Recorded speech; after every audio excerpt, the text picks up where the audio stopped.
ਅਸੀਂ ਫਿਰ ਉਹ ਬੜੀਆਂ ਗਰਮ ਸੁਭਾਅ ਦੀਆਂ ਕਵਿਤਾਵਾਂ ਲੈ ਕੇ ਉੱਥੇ ਹਾਜ਼ਰ ਹੋਏ। ਉਹ ਸਾਨੂੰ ਥੋੜ੍ਹੇ ਟਾਈਮ 'ਚ ਉਹਨਾਂ ਨੇ ਮਤਲਬ ਥੋੜ੍ਹੇ ਟਾਈਮ 'ਚ ਬੜੀ ਮਾਨਤਾ ਦਿੱਤੀ। ਮਸ਼ਾਲਾਂ ਬਾਲ ਕੇ ਰੱਖਣਾ ਜਦੋਂ ਤੱਕ ਰਾਤ ਬਾਕੀ ਹੈ, ਬੜੀ ਉਹਦੀ ਪਾਪੂਲਰ ਕਵਿਤਾ ਸੀ ਉਹ। ਮਤਲਬ ਉਹਦੇ ਕੋਲੇ ਸਾਡੀ ਸੰਗਤ ਹੁੰਦੀ ਸੀ। ਉਂਝਾਂ ਨੂੰ ਆਪਣੇ ਹੀ ਦੇਸ਼ੋਂ ਜਲਾਵਤਨ ਹੋਣ ਦਾ ਫਤਵਾ ਮਿਲਣ ਤੇ ਸ਼ਿਕਵਾ ਹੋਣੀ ਤੇ ਨਹੀਂ, ਹਾਲਾਤ ਤੇ ਹੁੰਦਾ ਹੈ। ਬਿਨਾਂ ਸਿਰ ਅਤੇ ਪੈਰਾਂ ਦੇ ਗੋਲੀਆਂ ਨਾਲ ਛਲਣੀ ਕਿਸੇ ਲਵਾਰਸ ਲਾਸ਼ ਨੂੰ ਅਣਪਛਾਤੀ ਬੇਬਾਪ ਤਾਂ ਆਖਿਆ ਜਾ ਸਕਦਾ ਹੈ, ਬੇਮਾਂ ਹਰਗਿਜ਼ ਨਹੀਂ। ਜਿੰਨਾ ਮੇਰਾ ਮੈਟਰ ਸੀ, ਮਤਲਬ ਜਿਹੜੀ ਰਚਨਾਵਾਂ ਸੀਗੀਆਂ ਉਹ ਸਾਰਾ ਇਕੱਠਾ ਕਰਕੇ ਨਾ ਜੀ ਮੇਰੇ ਸਾਹਮਣੇ ਪਾੜ ਕੇ ਉਹ ਮਤਲਬ ਅੱਗ 'ਚ ਸਾੜਤਾ ਜੀ। ਮੈਂ ਕਈ ਦਿਨ ਰੋਂਦਾ ਰਿਹਾ ਵੀ ਮੇਰਾ ਤਾਂ ਇਹੀ ਸਰਮਾਇਆ ਸੀ। ਪੁੱਠੇ ਲਟਕ ਗਏ ਖਲਾ ਵਿੱਚ ਹਰਫ ਹਰਫ ਬਣ ਕੇ ਸਾਡੀਆਂ ਇੱਛਾਵਾਂ ਦੇ ਰੰਗ। ਬਿਲਕੁਲ ਇਹ ਸੱਚ ਦੀ ਕਵਿਤਾ ਜੀ। ਇਹ ਮੇਰਾ ਇਸ ਤਰ੍ਹਾਂ ਦਾ ਜਿਹੜਾ ਮਤਲਬ ਸਿਸਟਮ ਸੀ ਉਸ ਟਾਈਮ। ਦੋ ਸ਼ਬਦ ਕੀ ਬੋਲੇ ਕਿ ਸਾਡੇ ਹੋਠਾਂ ਤੇ ਮੂੰਹ ਫੱਟ ਹੋਣ ਦਾ ਇਲਜ਼ਾਮ ਮੜ ਦਿੱਤਾ ਗਿਆ। ਦੋ ਕਦਮ ਕੀ ਤੁਰੇ ਕਿ ਅਸੀਂ ਬਾਗੀਆਂ ਦੀ ਕਤਾਰ ਵਿੱਚ ਸ਼ਾਮਲ ਕਰ ਦਿੱਤੇ ਗਏ। ਇੱਕ ਪਾਸੇ ਜ਼ਿੰਦਗੀ ਹੈ, ਦੂਜੇ ਪਾਸੇ ਵਿਦਰੋਹ ਹੈ। ਬਿਲਕੁਲ ਸਹੀ। ਕਈ ਲੋਕ ਇਸ ਵਰਕੇ ਨੂੰ ਇਦਾਂ ਹੀ ਰੱਖ ਕੇ ਕਹਦੀ ਕੀੜਿਆਂ ਵਾਂਗੂ ਤੁਰ ਪੈ ਕੇ ਉਹਨੂੰ ਗੁਜ਼ਾਰ ਲੈਂਦੇ ਨੇ, ਪਰ ਕਈ ਲੋਕ ਇਸ ਜ਼ਿੰਦਗੀ ਦੇ ਦੂਜੇ ਵਰਕੇ ਨੂੰ ਵੀ ਭਰ ਦਿੰਦੇ ਨੇ। ਹਨੇਰੀ ਦੀ ਬੁੱਕਲ 'ਚ ਨਿਰਦੋਸ਼ ਨੰਗੇ ਧੜਾਂ ਤੇ ਉਤਰਦਾ ਹੈ ਇੰਟੈਰੋਗੇਸ਼ਨ ਸੈਂਟਰ, ਸੁਧਾਰ ਕਰ ਐਲਾਨੇ ਜਾਂਦੇ ਹਨ। ਦੋ ਕਦਮ ਕੀ ਤੁਰੇ ਕਿ ਅਸੀਂ ਬਾਗੀਆਂ ਦੀ ਕਤਾਰ ਵਿੱਚ ਸ਼ਾਮਲ ਕਰ ਦਿੱਤੇ ਗਏ। ਸਮੇਂ ਦੀ ਹਕੂਮਤ ਦੇ ਨਾਲ ਜਦੋਂ ਵੀ ਕਿਸੇ ਨੇ ਮੱਥਾ ਲਾਇਆ ਤਾਂ ਸਭ ਤੋਂ ਪਹਿਲਾਂ ਹਕੂਮਤ ਨੇ ਉਸ ਨੂੰ ਖਤਮ ਕਰਨ ਤੇ ਬਦਨਾਮ ਕਰਨ ਦੀ ਕੋਸ਼ਿਸ਼ ਕੀਤੀ ਹੈ। ਪਰ ਜਦੋਂ ਇਨਸਾਨੀਅਤ ਦੀ ਗੱਲ ਆਉਂਦੀ ਹੈ ਤਾਂ ਕੁਦਰਤ ਕਿੰਨੇ ਹੀ ਲੋਕਾਂ ਨੂੰ ਅਜਿਹਾ ਜਜ਼ਬਾ ਬਖਸ਼ ਦਿੰਦੀ ਹੈ ਕਿ ਉਹ ਇਸ ਤੂਫਾਨਾਂ ਦੇ ਨਾਲ, ਹਕੂਮਤਾਂ ਦੇ ਨਾਲ ਟੱਕਰ ਲੈ ਸਕੇ। ਖਾਸ ਤੌਰ 'ਤੇ ਜਦੋਂ ਸਾਹਿਤ ਦੀ ਗੱਲ ਆਉਂਦੀ ਹੈ ਤਾਂ ਸਾਹਿਤ ਦੇ ਵਿੱਚ ਕਿੰਨੇ ਹੀ ਲੇਖਕਾਂ ਨੇ ਆਪਣੀ ਕਲਮ ਦੇ ਨਾਲ ਹਕੂਮਤ ਨੂੰ ਵੰਗਾਰ ਪਾਈ ਹੈ। ਹਕੂਮਤ ਜ਼ਰੂਰੀ ਨਹੀਂ ਕਿ ਹਰ ਸਮੇਂ ਇਨਸਾਨ ਦੇ ਖਿਲਾਫ ਹੀ ਹੋਵੇ, ਪਰ ਜਦੋਂ ਵੀ ਕਦੇ ਇਤਿਹਾਸ ਦੇ ਤਵਾਰੀਖ ਦੀ ਗੱਲ ਕਰਦੇ ਹਾਂ ਤਾਂ ਹਕੂਮਤ ਹਮੇਸ਼ਾ ਹੀ ਲੋਕਾਂ ਦੇ ਵਿਰੋਧ ਵਿੱਚ ਖਬਰੇ ਕਿਉਂ ਖੜੀ ਨਜ਼ਰ ਆਉਂਦੀ ਹੈ। ਤਾਂ ਇਸ ਵਕਤ ਦੇ ਦੌਰਾਨ ਜਿੰਨੇ ਵੀ ਸਾਹਿਤਕਾਰ ਹੋਏ ਨੇ, ਜਿੰਨੇ ਵੀ ਸੰਵੇਦਨਸ਼ੀਲ ਲੋਕ ਹੋਏ ਨੇ, ਉਹਨਾਂ ਨੇ ਇਸ ਦਾ ਵਿਰੋਧ ਕੀਤਾ ਅਤੇ ਇਸ ਹਕੂਮਤ ਦੇ ਖਿਲਾਫ ਆਵਾਜ਼ ਬੁਲੰਦ ਕੀਤੀ। ਚਾਹੇ ਉਹ ਪੁਰਾਣੇ ਦੌਰ ਦੀ ਗੱਲ ਹੋਵੇ ਅਤੇ ਚਾਹੇ ਹੁਣ ਲੰਘੀਆਂ ਸਦੀਆਂ ਦੀ ਗੱਲ ਹੋਵੇ। ਕਿੰਨੇ ਹੀ ਸੰਘਰਸ਼ਾਂ ਦੇ ਵਿੱਚ ਲੇਖਕਾਂ ਨੇ ਜੋ ਕਿ ਭਾਵੇਂ ਲੜ ਕੇ ਤਲਵਾਰ ਦੇ ਨਾਲ ਹਕੂਮਤ ਦਾ ਮੁਕਾਬਲਾ ਤਾਂ ਨਹੀਂ ਕਰ ਸਕੇ, ਪਰ ਉਹਨਾਂ ਨੇ ਆਪਣੀ ਕਲਮ ਦੇ ਨਾਲ ਇਸ ਦਾ ਮੁਕਾਬਲਾ ਕੀਤਾ। ਸੋ ਅੱਜ ਇਸ ਪ੍ਰੋਗਰਾਮ ਦੇ ਵਿੱਚ ਅਸੀਂ ਜਿਸ ਸ਼ਖਸੀਅਤ ਨਾਲ ਤੁਹਾਡੀ ਮੁਲਾਕਾਤ ਕਰਾਉਣੀ ਹੈ, ਉਹਨਾਂ ਦੀ ਕਲਮ ਤੋਂ ਜੁਝਾਰਵਾਦੀ ਕਵਿਤਾ ਜਿਹੜੀ ਫੁੱਟ ਤੁਰਦੀ ਹੈ। ਖਾਸ ਤੌਰ 'ਤੇ ਬਲਵੀਰ ਸਿੰਘ ਜਲਾਲਾਬਾਦੀ ਦੇ ਨਾਮ ਨਾਲ ਉਹਨਾਂ ਨੂੰ ਜਾਣਿਆ ਜਾਂਦਾ ਹੈ ਅਤੇ ਅੱਜ ਉਹਨਾਂ ਦੀ ਕਵਿਤਾਵਾਂ ਬਾਰੇ ਗੱਲਬਾਤ ਕਰਾਂਗੇ। ਸਭ ਤੋਂ ਪਹਿਲਾਂ ਸਵਾਗਤ ਕਰ ਲੈਂਦੇ ਹਾਂ ਉਹਨਾਂ ਦਾ ਪ੍ਰੋਗਰਾਮ ਸਾਹਿਤ ਦੇ ਸੰਗ ਵਿੱਚ। ਬਲਵੀਰ ਜੀ ਪਿਆਰ ਭਰੀ ਸਤਿ ਸ਼੍ਰੀ ਅਕਾਲ ਜੀ। ਸਤਿ ਸ਼੍ਰੀ ਅਕਾਲ ਬਾਈ ਜੀ। ਅਤੇ ਸਵਾਗਤ ਕਰਦੇ ਹਾਂ ਪ੍ਰੋਗਰਾਮ ਸਾਹਿਤ ਦੇ ਸੰਗ ਵਿੱਚ। ਧੰਨਵਾਦ ਜੀ। ਅਤੇ ਬਲਵੀਰ, ਜਿਵੇਂ ਤੁਹਾਡੀਆਂ ਕਿਤਾਬਾਂ ਦੀ ਗੱਲ ਕਰੀਏ ਤਾਂ ਕਾਵਿਦਾ ਦੇ ਵਿੱਚ ਤੁਹਾਡੀ ਜਿਹੜੀ ਤੁਸੀਂ ਕਲਮ ਅਜ਼ਮਾਈ ਹੋਈ ਹੈ, ਜਦੋਂ ਕਵਿਤਾ ਦੀ ਗੱਲ ਕਰਦੇ ਹਾਂ ਤਾਂ ਉਸ ਦੇ ਵਿੱਚ ਵਿਸ਼ਿਆਂ ਦੀ ਗੱਲ ਵੀ ਆ ਜਾਂਦੀ ਹੈ। ਬਿਲਕੁਲ ਜੀ। ਕੋਈ ਜੁਝਾਰਵਾਦੀ ਲਿਖਦਾ ਹੈ, ਕਿਸੇ ਨੇ ਰੋਮਾਂਟਿਕ ਲਿਖਣਾ ਹੁੰਦਾ ਹੈ, ਕਿਸੇ ਦਾ ਵਿਸ਼ਾ ਜੋ ਧਰਮ 'ਤੇ ਆਧਾਰਿਤ ਹੁੰਦਾ। ਤਾਂ ਹਰ ਇੱਕ ਚੀਜ਼ ਨੂੰ, ਹਰ ਇੱਕ ਪਹਿਲੂ ਨੂੰ ਜਿਵੇਂ ਇਨਸਾਨ ਮਾਣਦਾ, ਜਿਵੇਂ ਲੇਖਕ ਮਾਣਦਾ, ਉਹਨੂੰ ਕਲਮ ਦਾ ਰੂਪ ਦਿੰਦਾ ਵੀ ਅਸੀਂ ਆਪਣੇ ਵਿਚਾਰਾਂ ਨੂੰ ਕਲਮ ਦੇ ਰਾਹੀਂ ਕਿਤਾਬ ਦਾ ਰੂਪ ਦੇਈਏ। ਤੁਹਾਡੀਆਂ ਜਦੋਂ ਅਸੀਂ ਕਵਿਤਾਵਾਂ ਪੜ੍ਹਦੇ ਹਾਂ, ਤੁਹਾਡੀਆਂ ਕਿਤਾਬਾਂ 'ਤੇ ਨਜ਼ਰ ਮਾਰਦੇ ਹਾਂ ਤਾਂ ਇਸ ਵਿੱਚ ਇੱਕ ਜੁਝਾਰੂਪਣ ਝਲਕਦਾ ਜੀ। ਇੱਕ ਹੌਸਲਾ ਦੇਣੇ ਦੀ ਗੱਲ ਹੁੰਦੀ ਹੈ, ਲੜਨ ਦੀ ਗੱਲ ਹੁੰਦੀ ਹੈ ਵੀ ਜੋ ਮੁਸੀਬਤਾਂ ਨਾਲ ਕਿਵੇਂ ਲੜਨਾ। ਕਿਉਂਕਿ ਲੇਖਕ ਨੇ ਇਹੋ ਜਿਹਾ ਸਾਹਿਤ ਸਿਰਜਣਾ ਹੁੰਦਾ ਜਿਹਦੇ ਨਾਲ ਲੋਕਾਂ ਨੂੰ ਸੇਧ ਮਿਲੇ ਜੀ ਅਤੇ ਲੋਕਾਂ ਦੇ ਵਿੱਚ ਜਿਊਣ ਦਾ ਜਜ਼ਬਾ ਵਧੇ। ਬਿਲਕੁਲ। ਤਾਂ ਸਾਹਿਤ ਜ਼ਿੰਦਗੀ ਨੂੰ ਜਿਊਣਾ ਸਿਖਾਉਂਦਾ। ਤਾਂ ਤੁਹਾਡੀਆਂ ਜਿਹੜੀਆਂ ਕਵਿਤਾਵਾਂ ਨੇ ਉਹ ਕਾਫੀ ਜਿਹੜੀਆਂ ਇੱਕ ਤਰੀਕੇ ਦਾ ਜੋਸ਼ ਭਰਦੀਆਂ ਨੇ ਪਾਠਕ ਦੇ ਵਿੱਚ।